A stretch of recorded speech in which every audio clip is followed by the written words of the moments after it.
Hello friends, welcome to Gyandhara cracks analysis में आज हम बात करने वाले हैं पाकिस्तान द्वारा जारी किए गए अपने नए राजनीतिक मानचित्र के बारे में। जैसा कि आप देख पा रहे हैं, यहाँ पर एक मानचित्र है और ये नया मानचित्र पाकिस्तान ने जारी किया है। इस मानचित्र को आप देखें तो इसमें भारत के बहुत सारे जो क्षेत्र हैं, इंडिया के बहुत सारे क्षेत्र हैं, इसको अपने मानचित्र में पाकिस्तान ने सम्मिलित किया है।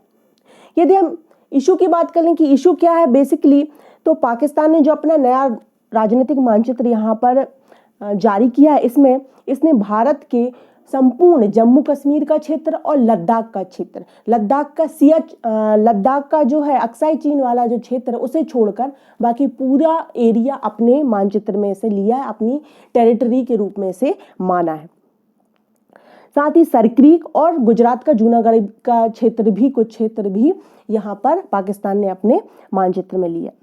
यदि हम इस मैप की बात कर लें तो ये मैप पाकिस्तान ने 4 अगस्त को रिलीज किया है और 5 अगस्त को, जैसा कि हम जानते हैं कि जो जम्मू कश्मीर से आर्टिकल 370 के तहत जो से एक स्पेशल राज्य का जो दर्जा मिला था वो उसे छीन लिया गया था, तो उसकी एक वर्षगांठ होने वाली थी, पहली वर्षगांठ। तो उसके पहले ही पाकिस्तान ने एक राजनीतिक रूप से पॉलिटिकल वे में एक नया फंडा यहाँ अपनाया और अपना ये नया मानचित्र यहाँ पर जारी किया।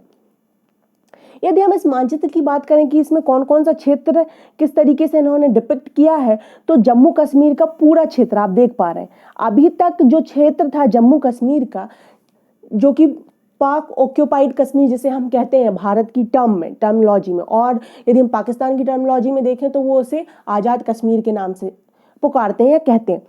तो ये वाला जो क्षेत्र है, अब ये ही सिर्फ नहीं, पूरा इन्होंने क्या कर लिया है, पूरा जम्मू कश्मीर का क्षेत्र और पूरा का पूरा यहाँ पर लद्दाख का क्षेत्र अपने में मिला लिया है। यहाँ पर कोई भी डिस्प्यूटेड लाइन यहाँ पर नहीं दी है, इसे अपना पूरा क्षेत्र इन्होंने माना है। अभी तक जो नए मानचित्र थे, इससे पहले के मानचित्र थे, तो इसमें जो जम्मू कश्मीर का जो क्षेत्र था वो डिस्प्यूटेड एरिया में आता था, तो वहाँ पर डिस्प्यूटेड लाइन बनी हुई रहती थी। तो यहाँ से कोई भी यहाँ इस तरीके का कोई भी डिवीज़न नहीं हुआ है। ये जो क्षेत्र आप देख रहे हैं ये पूरा पाकिस्तान ने अपने में मिलाते हुए बताया। और क्या किया है नया इन्होंने कि जो इस्लामाबाद में कश्मीर हाईवे था उसे इन्होंने नाम दे दिया श्रीनगर हाईवे। ठीक है, तो श्रीनगर हाईवे नाम देने से इनका सीधा सीधा मतलब था कि इनके जो मंत्री हैं उन्होंने कहा कि अब जो हमारा लास्ट डेस्टिनेशन है वो श्रीनगर तक, मतलब अब ये अपनी पहुंच कहाँ तक बनाना चाहते हैं, श्रीनगर तक। ठीक है, तो इस तरीके से श्रीनगर नाम दिया गया। साथ ही साथ सियाचिन का क्षेत्र, जो सरक्रीक का क्षेत्र है, जो डिस्प्यूटेड वाटर है इंडिया और पाकिस्तान के बीच में, सिंध और कच्छ के रण के बीच में जो भी सरक्रीक का क्षेत्र है उसे अपने में मिला लिया है पाकिस्तान ने इस मानचित्र के माध्यम से। ठीक है, और जूनागढ़ का क्षेत्र भी पाकिस्तान की टेरिटरी में दर्शाया गया है।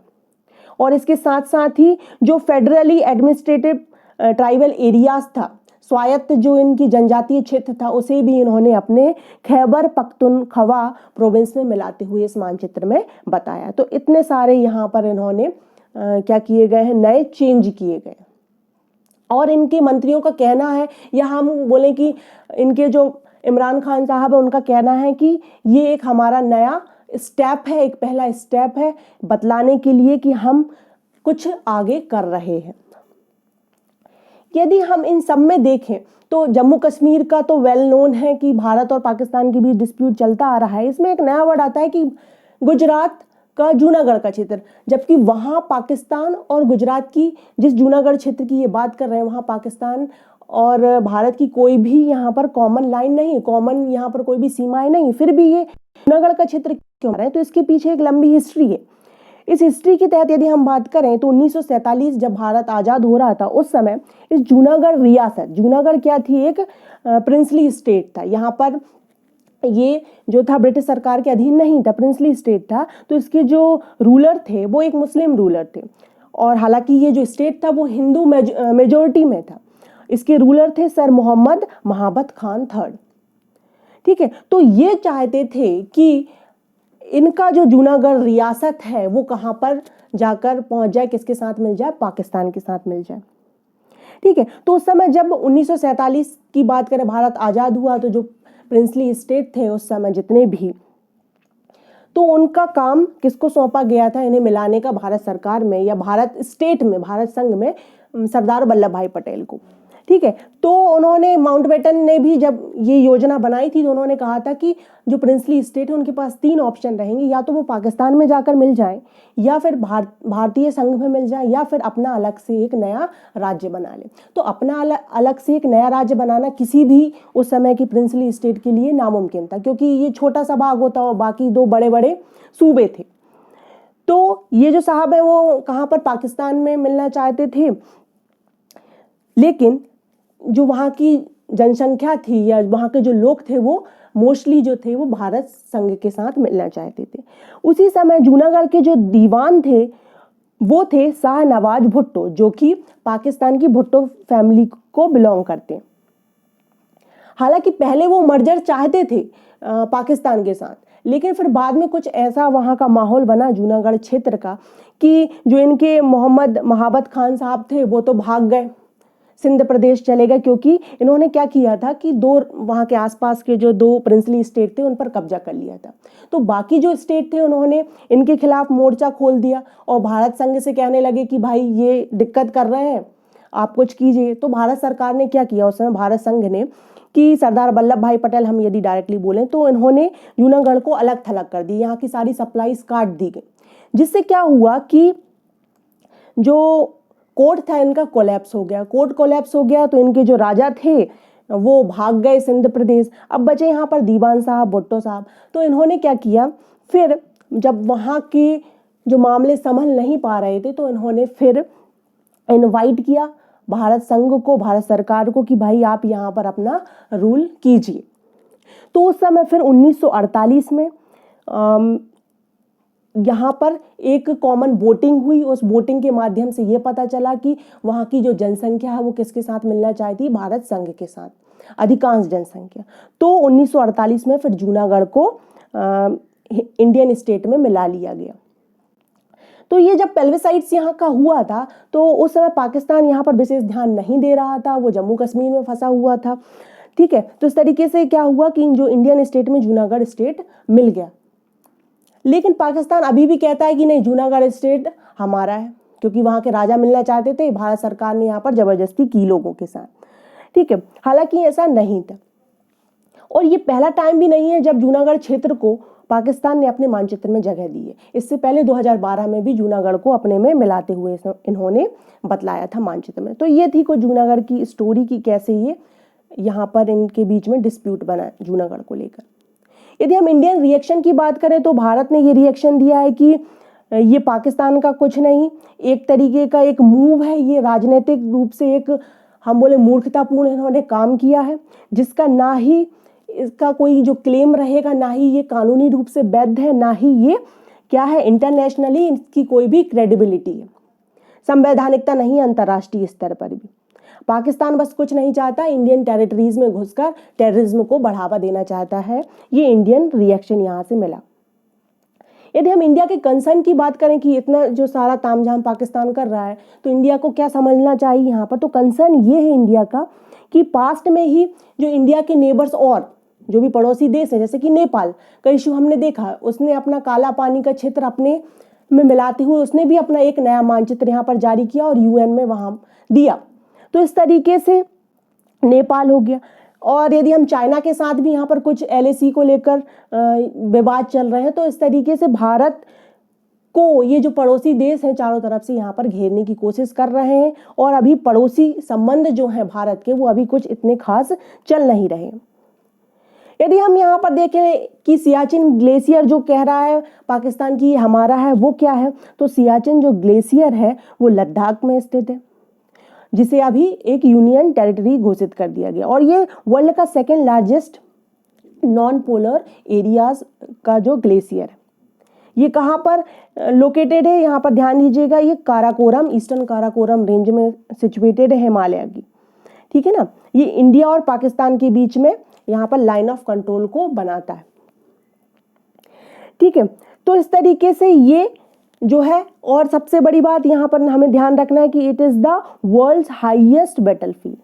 ठीक है, सबसे ऊंची जगह है जहां पर ये बैटलफील्ड लड़ाई वड़ाई हुई थी सियाचिन में। तो यहाँ पर पाकिस्तान बोल रहा है कि ये क्षेत्र पूरा का पूरा हमारा है, जबकि इंडिया बोल रही नहीं, ऐसा कुछ नहीं है।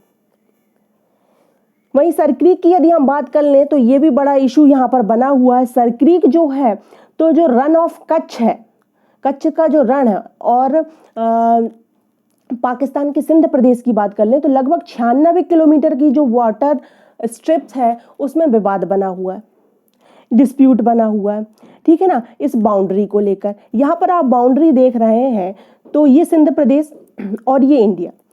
तो जो पाकिस्तान है ये बोल रहा है कि ये जो ग्रीन लाइन है ना, ये ग्रीन लाइन, ये पूरा जो क्षेत्र है वो किसका है, पाकिस्तान के कब्जे में है, पाकिस्तान का अधिकार क्षेत्र। लेकिन भारत ये कह रहा है कि नहीं, ये जो रेड लाइन बीच में से गई है इस क्षेत्र के, वो लाइन है हमारी यहाँ पर बाउंड्री। तो इसके इस तरफ का क्षेत्र जो रहेगा वो किसका रहेगा, इंडिया का, और ये वाला क्षेत्र जो रहेगा अधिकार क्षेत्र, ये पाकिस्तान का रहेगा। ठीक है, तो ये विवाद चल रहा है, लेकिन पाकिस्तान बोला नहीं, ये हमारा पूरा। इंडिया बोल रही है कि नहीं, ये थालबेग के प्रिंसिपल के अकॉर्डिंग चलेगा कि बीच में मरीन में से बीच में से हमने एक लाइन बना दी या मान लिया, तो ये क्या हो जाएगा, दोनों ही देशों के लिए बराबर बराबर हो जाएगा। लेकिन पाकिस्तान बोल रहा है कि नहीं, जो बॉम्बे का रिजोल्यूशन 1914 में साइन किया गया था, उसके पैराग्राफ 9-10 के अनुसार जो ग्रीन लाइन है, वो क्षेत्र जो है वो पूरा का पूरा क्रीक क्षेत्र वो किसका है, ये पूरा का पूरा क्षेत्र पाकिस्तान का है। लेकिन थालबेग का हवाला कौन दे रहा है, इंडिया दे रही है। इस तरीके से ये विवाद यहाँ पर चल रहा है सरक्रीक का। ठीक है, यदि हम ट्राइबल एरियाज की बात कर ले तो ये स्वायत्त यहाँ पर जनजातीय क्षेत्र था, जो कि पाकिस्तान क्षेत्र में क्या 1947 से एग्जिस्ट कर रहा था उत्तरी पश्चिमी क्षेत्र में। लेकिन 2018 में पाकिस्तान ने इसे खैबर पख्तूनख्वा, उसका जो प्रोविंस है, उस क्षेत्र में मिला लिया था। तो ये भी अभी रिसेंटली मानचित्र में इन्होंने अपने में मिला लिया। अब यदि हम बात कर लें कि अब आगे क्या, तो आगे कुछ नहीं है। ये सारे के सारे पाकिस्तान जो है पहले से ही भी 370 जम्मू कश्मीर का जो 370 के तहत उसे स्पेशल राज्य का दर्जा मिला था, वो हटाने के लिए वैसे ही बौखलाया हुआ। कई बार यूएन में भी, कई बड़े बड़े प्लेटफॉर्म्स में, अंतर्राष्ट्रीय प्लेटफॉर्म्स में भी ये उसने क्या इशू उठाया है, कंटिन्यू किया है। तो इंडिया को एक तरीके से यहाँ पर राजनीतिक रूप से दबाव बनाने के लिए उसने एक नया ये मानचित्र जारी किया है। यदि हम वहीं भारत की बात कर लें तो भारत को अपनी विदेशी नीतियों को एक बार फिर से टटोलने की यहाँ पर ज़रूरत है, क्योंकि नेपाल के साथ भी मानचित्र को लेकर यहाँ पर कई इश्यूज बने हुए। चीन के साथ तो वैसे ही इशू चल रहा है LAC पर।